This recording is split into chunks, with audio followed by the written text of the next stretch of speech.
My name is Robert Fuller, and I'm the author of All Rise, Somebodies, Nobodies, and the Politics of Dignity. Somebodies are people whose dignity is secure. Nobodies are people whose dignity is insecure or even under attack. So, for example, in America, when I was a kid, all blacks were nobodies. Their dignity was under assault. Gays were nobodies.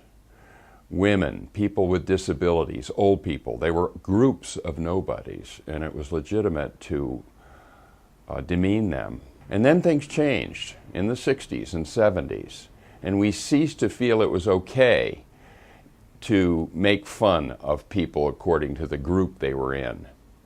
But there's still a lot of people who are low in a hierarchy. It has nothing to do with race or gender or disability or anything. They're just low in a hierarchy, and they are treated like nobodies. There's a problem here, you see, that doesn't have a name.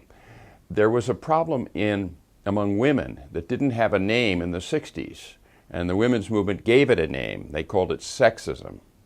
And once that name was there, men began looking at their own behavior towards women. Same with racism and homophobia and ableism, these other names that were given. Well, there's no name for what it is somebodies do to nobodies. What's the name? The name is rankism.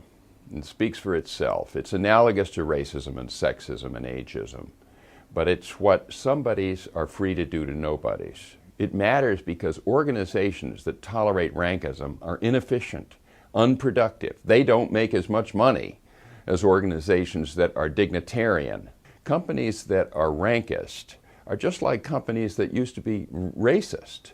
You've got a whole subgroup, the victims of rankism, who are secretly in rebellion against you. They will sabotage the company. It wasn't always so. 100 years ago, it probably paid to humiliate your workers. I don't know, everybody did it, it must have paid. But it doesn't work anymore. For one thing, young people won't put up with it. They're standing up for their dignity in droves. You know, anybody could have written this book if they'd examined their own experience, because everybody has felt the sting of rankism.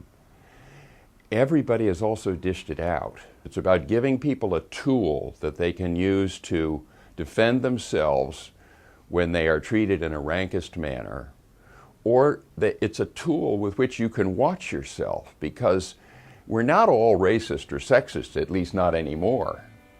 But most all of us are still rankist.